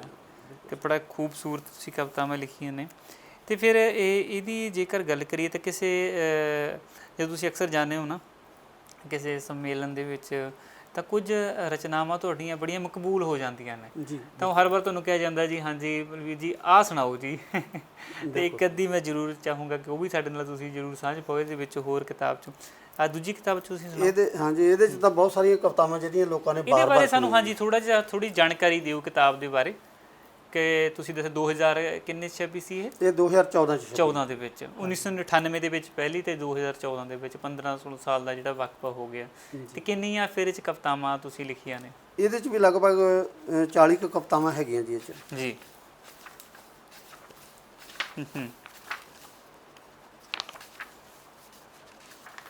ਇਹਦੇ ਵਿੱਚ ਵੀ ਫਿਰ ਸਾਰੀਆਂ ਜੁਝਾਰਵਾਦੀ ਕਵਿਤਾਵਾਂ ਨੇ ਸਾਰੀਆਂ ਵਿਸ਼ੇ, ਕਿ ਕੁਝ ਥੋੜ੍ਹਾ ਬਹੁਤ ਇਹ 'ਚ ਪਰਿਵਰਤਨ ਹੈ? ਜ਼ਿਆਦਾਤਰ ਜੁਝਾਰਵਾਦੀ ਜਾਂ ਲੋਕ ਪੱਖੀ ਜਿਹੜੇ ਮਸਲੇ ਨੇ ਜੀ, ਉਹਨਾਂ ਨੂੰ ਮੈਂ ਇਹਦੇ 'ਚ ਜ਼ਿਆਦਾ ਸ਼ਾਮਲ ਕਰਦਾ ਜੀ। ਲੋਕ ਸਰੋਕਾਰਾਂ ਨਾਲ ਜੁੜੇ ਹੋਏ ਜਿਹੜੇ ਮਸਲੇ ਆ, ਕਿਉਂਕਿ ਸਾਡੀ ਜਿਹੜੀ ਆਮ ਤੌਰ 'ਤੇ ਜਦੋਂ ਸਿਟਿੰਗ ਹੁੰਦੀ ਆ ਅਸੀਂ ਇਹਦੇ 'ਤੇ ਜ਼ਿਆਦਾ ਜਿਹੜਾ ਕੰਸਨਟਰੇਟ ਫੋਕਸ ਰੱਖਦੇ ਆ ਜੀ। ਜੀ। ਉਹ ਇਹੀ ਵਿਸ਼ੇ ਜਿਹੜੇ ਇਸ ਮਤਲਬ ਪੁਸਤਕ ਦੇ ਵਿੱਚ ਮੈਂ ਮੁੱਖ ਤੌਰ 'ਤੇ ਲਏ ਹੋਏ ਆ। ਬਦਲਦੇ ਮੌਸਮਾਂ ਵਿੱਚ ਕੁਚਲ ਦਿੱਤੇ ਸਿਰਾਂ ਦੇ ਲਹੂਆਂ 'ਚੋਂ ਉੱਠਿਆ ਵਿਦਰੋਹ ਹਾਂ ਮੈਂ। ਕਿਉਂਕਿ ਦੇਖੋ ਵਿਦਰੋਹ ਇੱਦਾਂ ਲੱਗਦਾ ਵੀ ਜ਼ਿੰਦਗੀ ਦਾ ਦੂਜਾ ਵਰਕ ਹੈ, ਜਿਵੇਂ ਕਹਿ ਲਈਏ ਜ਼ਿੰਦਗੀ ਹੈ ਨਾ, ਇੱਕ ਪਾਸੇ ਜ਼ਿੰਦਗੀ ਹੈ ਦੂਜੇ ਪਾਸੇ ਵਿਦਰੋਹ ਹੈ। ਬਿਲਕੁਲ ਸਹੀ। ਕਈ ਲੋਕ ਇਸ ਵਰਕੇ ਨੂੰ ਇੱਦਾਂ ਹੀ ਰੱਖ ਕੇ ਕਹਿ ਦਈਏ ਕੀੜਿਆਂ ਵਾਂਗੂ ਤੁਰ ਪੈ ਕੇ ਉਹਨੂੰ ਗੁਜ਼ਾਰ ਲੈਂਦੇ ਨੇ, ਪਰ ਕਈ ਲੋਕ ਇਸ ਜ਼ਿੰਦਗੀ ਦੇ ਦੂਜੇ ਵਰਕੇ ਨੂੰ ਵੀ ਭਰ ਦਿੰਦੇ ਨੇ। ਜੇ ਇਹਦਾ ਜ਼ਿਕਰ ਨਾ ਕੀਤਾ ਜਾਵੇ ਤਾਂ ਸ਼ਾਇਦ ਜ਼ਿੰਦਗੀ ਖੂਬਸੂਰਤ ਨਾ ਬਣ ਸਕੇ ਆਉਣ ਵਾਲੀ ਪੀੜ੍ਹੀ ਦੇ ਲਈ। ਇਸ ਲਈ ਵਿਰੋਧ ਦੀ ਚਿਣਗ ਜ਼ਰੂਰੀ ਹੈ। ਬਲਵੀਰ ਜੀ, ਜ਼ਰੂਰ ਮੈਂ ਕਹੂੰਗਾ ਇਸ ਕਿਤਾਬ ਵਿੱਚੋਂ ਵੀ ਸਾਡੇ ਨਾਲ ਜ਼ਰੂਰ ਕੁਝ ਕਵਿਤਾਵਾਂ ਦੀ ਸਾਂਝ ਪਾਓ। ਬਿਲਕੁਲ ਜਨਾਬ, ਮੈਂ ਇਸ ਜਿਹੜੀ ਪੁਸਤਕ ਦੀ ਮਾਨਵਤਾ ਗੈਰ ਹਾਜ਼ਰ ਹੈ, ਇਹਦੀ ਟਾਈਟਲ ਕਵਿਤਾ ਮੈਂ ਸਾਂਝੀ ਕਰਨ ਲੱਗਿਆ ਜੀ। ਜੀ ਜੀ। ਬਿਲਕੁਲ ਆਪਣੇ ਲੋਕ ਸਰੋਕਾਰਾਂ ਨਾਲ ਜੁੜੀ ਹੋਈ ਹੈ, ਆਪਣੀ ਰੂਟੀਨ ਜ਼ਿੰਦਗੀ ਨਾਲ ਜੁੜੀ ਹੋਈ ਇਹ ਕਵਿਤਾ ਹੈ ਜੀ ਕਿ ਮਨਾਂ 'ਚੋਂ ਮਾਨਵਤਾ ਗੈਰ ਹਾਜ਼ਰ ਹੈ। ਮਨਾਂ 'ਚੋਂ ਮਾਨਵਤਾ ਗੈਰ ਹਾਜ਼ਰ ਹੈ ਤੇ ਸਾਡੇ ਦਸਾਂ ਨੌਹਾਂ 'ਚੋਂ ਮਨਫੀ ਹੋ ਰਿਹਾ ਹੈ ਕਿਰਤ ਸੱਭਿਆਚਾਰ। ਲੋਕ ਕੰਮ ਛੱਡ ਗਏ ਜੀ। ਤੁਸੀਂ ਹੁਣ ਸਾਡੇ ਜ਼ਿਮੀਂਦਾਰ ਨੂੰ ਦੇਖੋ, ਭਈਏ ਮੋਟਰ ਚਲਾ ਰਹੇ ਨੇ, ਭਈਏ ਕੰਮ ਕਰਦੇ ਨੇ, ਉਹ ਆਪ ਸਰਾਣੇ ਬਾਂਧ ਕੇ ਸੁੱਤਾ ਹੈ। ਮੁੰਡੇ ਇੱਥੇ ਕੰਮ ਕਰਕੇ ਰਾਜੀ ਨਹੀਂ, ਵਿਦੇਸ਼ ਨੂੰ ਭੱਜਦੇ ਆ ਜੀ, ਉੱਥੇ ਚੰਗੀ ਜ਼ਿੰਦਗੀ ਜਿਉਣ ਦੇ ਸੁਪਨੇ ਲੈਂਦੇ ਨੇ। ਕੰਮ ਉੱਥੇ ਵੀ ਜਾ ਕੇ ਕਿਰਤ ਹੀ ਕਰਨੀ ਹੈ ਉਹਨਾਂ ਨੇ, ਉਹ ਕਿਰਤ ਇੱਥੇ ਨਹੀਂ ਹੋ ਰਹੀ। ਜਿਹੜੀ ਕਿਰਤ ਹੋ ਰਹੀ ਹੈ ਉਹ ਮਤਲਬ ਸੱਚੀ ਭਾਵਨਾ ਨਾਲ ਨਹੀਂ ਹੋ ਰਹੀ। ਸੋ ਉਹ ਇਸ ਬੇਸ ਨੂੰ ਰੱਖ ਕੇ ਕਵਿਤਾ ਲਿਖੀ ਗਈ ਹੈ ਕਿ ਮਨਾਂ 'ਚੋਂ ਮਾਨਵਤਾ ਗੈਰ ਹਾਜ਼ਰ ਹੈ ਤੇ ਸਾਡੇ ਦਸਾਂ ਨੌਹਾਂ 'ਚੋਂ ਮਨਫੀ ਹੋ ਰਿਹਾ ਹੈ ਕਿਰਤ ਸੱਭਿਆਚਾਰ। ਹੇ ਬਾਬਾ ਨਾਨਕ, ਮਲਕ ਭਾਗੋ ਦੇ ਲਹੂ ਭੋਜ ਨੂੰ ਕੀ ਕਹੀਏ। ਹੇ ਬਾਬਾ ਨਾਨਕ, ਮਲਕ ਭਾਗੋ ਦੇ ਲਹੂ ਭੋਜ ਨੂੰ ਕੀ ਕਹੀਏ। ਹੁਣ ਤਾਂ ਭਾਈ ਲਾਲੋ ਦੀ ਕੋਧਰੇ ਦੀ ਰੋਟੀ ਵੀ ਨਾ ਸਾਡੀ ਭੁੱਖ ਪੂਰਦੀ ਹੈ ਤੇ ਨਾ ਹੀ ਪ੍ਰਦਾਨ ਕਰਦੀ ਹੈ ਸਬਰ ਤੇ ਸੰਤੋਖ ਜੀ। ਇਸ ਰੋਟੀ ਦੀ ਦੁੱਧ ਦੀ ਧਾਰ 'ਚ ਬਦਕਰਮੀ ਤੇ ਬੇਈਮਾਨੀ ਦੀ ਮਿਲਾਵਟ ਹੈ। ਇਸ ਰੋਟੀ ਦੀ ਦੁੱਧ ਦੀ ਧਾਰ 'ਚ ਬਦਕਰਮੀ ਤੇ ਬੇਈਮਾਨੀ ਦੀ ਮਿਲਾਵਟ ਹੈ। ਜ਼ਮੀਰਾਂ 'ਚ ਭ੍ਰਿਸ਼ਟ ਭੁੱਖ ਦੀ ਗਿਰਾਵਟ ਹੈ। ਇਸ ਮਕਾਰੀ ਦੀ ਮੰਡੀ 'ਚ ਮਾਨਵੀ ਸਰੋਕਾਰਾਂ ਦੀ ਬਾਤ ਤਾਂ ਹੁੰਦੀ ਹੈ, ਪਰ ਬੁਰਕੇ ਹੇਠ ਅਕਸਰ ਅਮਾਨਵੀ ਤੇ ਕਰਮਕਾਂਡੀ ਹੋਣੀਆਂ ਸਰਗੋਸ਼ੀ ਕਰਦੀਆਂ। ਇਸ ਦਵੰਦ 'ਚ ਅਜ਼ਲਾਂ ਤੋਂ ਗੁਰਬਤ ਦਾ ਬੋਝ ਢੋਂਦੀਆਂ ਸਾਡੀਆਂ ਪੀੜ੍ਹੀਆਂ ਗੁਲਾਮੀ ਤੇ ਨਿਲਾਮੀ ਦੇ ਅਰਥ ਪੁੱਛਦੀਆਂ ਹਨ ਕਿ ਅਸੀਂ ਇਸ ਤਾਸਵੀ ਯੁੱਗ ਦੇ ਚੰਦੂਆਂ ਤੇ ਗੰਗੂਆਂ ਦੀ ਕਚਹਿਰੀ 'ਚ ਆਪਣੇ ਭਵਿੱਖ ਦੇ ਬਾਲਪਨ ਲਈ ਕਿਹੜੀ ਵਸੀਅਤ ਛੱਡੀਏ ਤੇ ਭੈ ਮੁਖੀ ਆਸਥਾ ਦੇ ਸੰਸਕਾਰਾਂ 'ਚੋਂ ਮੁਕਤ ਹੋਣ ਲਈ ਕਿੱਥੇ ਦੁਆ ਕਰੀਏ। ਬਾਬਾ, ਸਾਡੇ ਕੋਲ ਤੇਰੀ ਧਰਮ ਉਦਾਸੀਆਂ ਤੇ ਉਚਰੀ ਰਬਾਬੀ ਬਾਣੀ ਦਾ ਕਵਿਤਾ ਹੈ। ਬਾਬਾ, ਸਾਡੇ ਕੋਲ ਤੇਰੀ ਧਰਮ ਉਦਾਸੀਆਂ ਤੇ ਉਚਰੀ ਰਬਾਬੀ ਬਾਣੀ ਦਾ ਕਵਿਤਾ ਹੈ, ਪਰ ਤੇਰੀ ਰਹਿਤ ਮਰਿਆਦਾ ਦਾ ਫਲਸਫਾ ਸਾਡੀ ਕੌਮ ਦੇ ਮੱਥਿਆਂ ਦੀ ਇਬਾਰਤ 'ਚੋਂ ਗੁੰਮ ਹੈ। ਸਾਡੀ ਕੌਮ ਦੇ ਮੱਥਿਆਂ ਦੀ ਇਬਾਰਤ 'ਚੋਂ ਗੁੰਮ ਹੈ। ਬਾਣੀ ਅਸੀਂ ਪੜ੍ਹ ਤਾਂ ਰਹੇ ਹਾਂ, ਪਰ ਅਸੀਂ ਅਮਲ ਨਹੀਂ। ਤੇ ਗੱਲ ਇਹ ਹੈ ਜੀ, ਕਈ ਵਾਰ ਚਲੋ ਅੱਜ ਦੇ ਜਿਵੇਂ ਹੁਣ ਸਾਡੀ ਕਹਿ ਦਈਏ ਨੌਜਵਾਨ ਪੀੜ੍ਹੀ 'ਚ ਅਸੀਂ ਤਾਂ ਵਿਚਰਨ ਦਾ ਮੌਕਾ ਮਿਲਦਾ ਨਾ, ਕਹਿੰਦੇ ਵੀ ਗੱਲ ਹੈਗੀ ਆ ਗਿਆਨ ਦੀ ਜੀ। ਤਾਂ ਹੁਣ ਨੌਜਵਾਨਾਂ ਨੂੰ ਸੌਖਾ ਵਸੀਲਾ ਆਪਾਂ ਨੂੰ ਦੇਣਾ ਚਾਹੀਦਾ ਜਿਸ ਤੋਂ ਸਹੀ ਗਿਆਨ ਲੈ ਸਕਣ, ਭਾਵੇਂ ਉਹਦਾ ਮਾਧਿਅਮ ਇੰਟਰਨੈਟ ਕਿਉਂ ਨਾ ਹੋਵੇ, ਭਾਵੇਂ ਉਹਦਾ ਮਾਧਿਅਮ ਕਿਤਾਬਾਂ ਨਾ ਹੋਵੇ, ਕਿਉਂਕਿ ਪਹਿਲੀ ਪੌੜੀ ਤੋਰਨਾ ਹੀ ਔਖਾ ਹੈ। ਬਿਲਕੁਲ। ਉਹ ਕਹਿੰਦੇ ਵੀ ਸਟਾਰਟ ਕਰਨ ਟਾਈਮ ਮਾੜਾ ਧੱਕਾ ਲਾਉਣਾ ਪੈਂਦਾ ਹੈ। ਉਹ ਧੱਕਾ ਭਾਵੇਂ ਤੁਸੀਂ ਗਿਆਨ ਨਾਲ ਇੰਟਰਨੈਟ ਦੇ ਥਰੂ ਲਾ ਦਿਓ, ਕਿਉਂਕਿ ਅੱਜ ਕੱਲ੍ਹ ਫੇਸਬੁੱਕ ਤੁਸੀਂ ਦੇਖੋ ਵੀ ਕਿੰਨੀ ਨੌਜਵਾਨ ਪੀੜ੍ਹੀ ਕਿੰਨਾ ਕੁਝ ਲਿਖਦੀ ਹੈ, ਉਹ ਤੁਹਾਨੂੰ ਫੇਸਬੁੱਕ ਵਟਸਐਪ 'ਤੇ ਆ ਜਾਂਦਾ ਹੈ, ਪਰ ਉਹਦੀ ਮਿਆਰ ਤਾਂ ਥੋੜ੍ਹੀ ਜਿਹੀ ਘੱਟ ਹੁੰਦੀ ਹੈ। ਪਰ ਉਹ ਇੱਕ ਤਰੀਕੇ ਨਾਲ ਸਟਾਰਟ ਤਾਂ ਹੋ ਰਿਹਾ, ਗੇੜਾ ਜਿਹਾ ਬਣ ਰਿਹਾ ਉਹਦਾ, ਉਹ ਸਟਾਰਟ ਸਰ ਹੋ ਰਿਹਾ। ਉਹਦੇ ਵਿੱਚ ਜਿਵੇਂ ਹੁਣ ਮੋਬਾਈਲ ਹੈ, ਮੋਬਾਈਲ ਤੋਂ ਬਹੁਤ ਵੱਡੀ ਜਾਣਕਾਰੀਆਂ ਲਈਆਂ ਜਾ ਸਕਦੀਆਂ, ਉਹਨਾਂ ਤੋਂ ਬਹੁਤ ਇਤਿਹਾਸ, ਕਿਉਂਕਿ ਉਹਦੇ ਵਿੱਚ ਸਟੋਰ ਸਾਰਾ ਕੁਝ ਕੀਤਾ। ਹੁਣ ਅੱਜ ਜੋ ਆਪਣੀ ਗੱਲਬਾਤ ਚੱਲ ਰਹੀ ਆ, ਇਹ ਵੀ ਦੇਖੋ ਮੋਬਾਈਲ 'ਤੇ ਜਾਣੀ ਆ, ਇਹ ਵੀ ਮੋਬਾਈਲ 'ਤੇ ਜਾਣੀ ਆ। ਪਰ ਇਹਦੀ ਜਿਹੜੀ ਹੈ, ਇਹਦਾ ਨੈਗੇਟਿਵ ਪੱਖ ਇਹ ਹੈ, ਜਿਹੜਾ ਇਹਦਾ ਨਾ ਪੱਖੀ ਪੱਖ ਹੈ, ਉਹ ਇਹ ਹੈ ਕਿ ਜਿਹੜਾ ਮਨੁੱਖੀ ਮਨ ਹੈ ਨਾ ਜੀ, ਸੈਂਸਿਟਿਵ ਹੈ, ਸੰਵੇਦਨ ਬਹੁਤ ਹੈ। ਇਹ ਉਸ ਚੀਜ਼ ਵੱਲ ਜ਼ਿਆਦਾ ਖਿੱਚਿਆ ਜਾਂਦਾ ਜਿਹੜੀ ਅਟਰੈਕਟਿਵ ਹੈ, ਉਹਨੂੰ ਬੰਦੇ ਨੂੰ ਆਪਣੇ ਵੱਲ ਖਿੱਚਦੀ ਹੈ। ਹੁਣ ਇੱਕ ਕਵਿਤਾ ਮੇਰਾ ਵਿੱਚ ਕੌਮ ਨੂੰ ਅੱਜ ਫਿਰ ਇੱਕ ਮਰਦ ਕਾਮਿਲ ਦੀ ਲੋੜ ਹੈ। ਹਾਂ, ਬਿਲਕੁਲ ਠੀਕ ਹੈ। ਜੋ ਇੱਕ ਵਾਰੀ ਫਿਰ ਤੰਬੂਆਂ 'ਚੋਂ ਨਿਕਲ ਕੇ ਬਲਦੀਆਂ ਹੋਈਆਂ ਅੱਖਾਂ ਨਾਲ ਇਹਨਾਂ ਇਹ ਹੁਕਮਨਾਮਾ ਜਾਰੀ ਕਰੇ ਕਿ ਹੁਣ ਇਕੱਲੇ ਸਿਰਾਂ ਦੀ ਨਹੀਂ, ਤੁਗਲਕੀ ਸੋਚਾਂ ਅਤੇ ਮਸਨੂਈ ਧੜਾਂ ਦੀ ਬਲੀ ਦੀ ਲੋੜ ਹੈ। ਕੌਮ ਨੂੰ ਅੱਜ ਫਿਰ ਇੱਕ ਮਰਦ ਕਾਮਿਲ ਦੀ ਲੋੜ ਹੈ। ਗੱਲ ਇਹ ਵੀ ਹਮੇਸ਼ਾ ਇਹ ਗੱਲ ਕੀਤੀ ਜਾਂਦੀ ਹੈ ਵੀ ਅੱਜ ਉਹ ਪੈਗੰਬਰ ਨੂੰ ਇੱਥੇ ਹੋਣਾ ਚਾਹੀਦਾ ਸੀ, ਵੀ ਅੱਜ ਜਿਹੋ ਜਿਹਾ ਸਮਾਜ ਹਾਲਾਤ ਨੇ ਤਾਂ ਭਗਤ ਸਿੰਘ ਮੁੜਾ, ਊਧਮ ਸਿੰਘ ਮੁੜਾ, ਬਾਬਾ ਨਾਨਕ ਮੁੜਾ, ਗੁਰੂ ਗੋਬਿੰਦ ਸਿੰਘ ਤੋਂ ਮੁੜਾ, ਤਾਂ ਇਹ ਗੱਲ ਕਹਿੰਦੀ ਵੀ ਤੁਸੀਂ ਮੁੜ ਆਓ।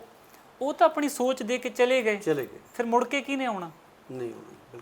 ਤਾਂ ਆਪਾਂ ਲਿਖਦੇ ਮੁੜ ਆ, ਪਰ ਫਿਰ ਵੀ ਆਪਣੇ ਅੰਦਰ ਇੱਕ ਚੀਜ਼ ਹੁੰਦੀ ਹੈ ਵੀ ਉਹ ਵਾਪਸ ਆ ਜਾਵੇ, ਇੱਕ ਪਿਆਰ ਹੁੰਦਾ। ਫਿਰ ਆਪਾਂ ਇਹ ਕਵਿਤਾ ਕਿਹਨੂੰ ਮੋੜ ਕੇ ਲੈ ਕੇ ਆਉਣਾ ਚਾਹੁੰਦੀ ਹੈ? ਕੀ ਉਹ ਸਰੀਰ ਨੂੰ ਮੋੜ ਕੇ ਲੈ ਕੇ ਆਉਣਾ ਚਾਹੁੰਦੀ ਹੈ? ਸੋਚ ਤਾਂ ਆਪਣੇ ਵਿੱਚ ਹੈ ਹੀ ਹੈ ਉਹ, ਤਾਂ ਉਹਨੂੰ ਸੁਰਜੀਤ ਕਿਵੇਂ ਕੀਤਾ ਜਾਵੇ ਮੁੜ ਕੇ? ਉਹਨੂੰ ਸੁਰਜੀਤ ਇਸ ਕਰਕੇ ਆਪਾਂ ਨੂੰ ਕਰਨ ਦੀ ਲੋੜ ਹੈ ਕਿ ਸਾਡੇ ਕੋਲੇ ਹੁਣ ਜਿਹੜੀ ਅੱਜ ਦੀ ਪੀੜ੍ਹੀ ਹੈ ਉਹਦੇ ਲਈ ਮਾਰਗਦਰਸ਼ਕ ਨਹੀਂ ਹੈ, ਕਿਉਂਕਿ ਉਹ ਕਿਤਾਬਾਂ ਨਾਲ ਜਿਹੜਾ ਸ਼ਬਦ ਹੈ ਜਾਂ ਵਿਚਾਰ ਹੈ ਉਹ ਪੁਸਤਕਾਂ 'ਚੋਂ ਮਿਲਣਾ ਜੀ, ਸਾਡੇ ਸਿਮਰਤੀਆਂ 'ਚੋਂ ਮਿਲਣਾ, ਗ੍ਰੰਥਾਂ 'ਚੋਂ ਮਿਲਣਾ ਹੈ ਨਾ।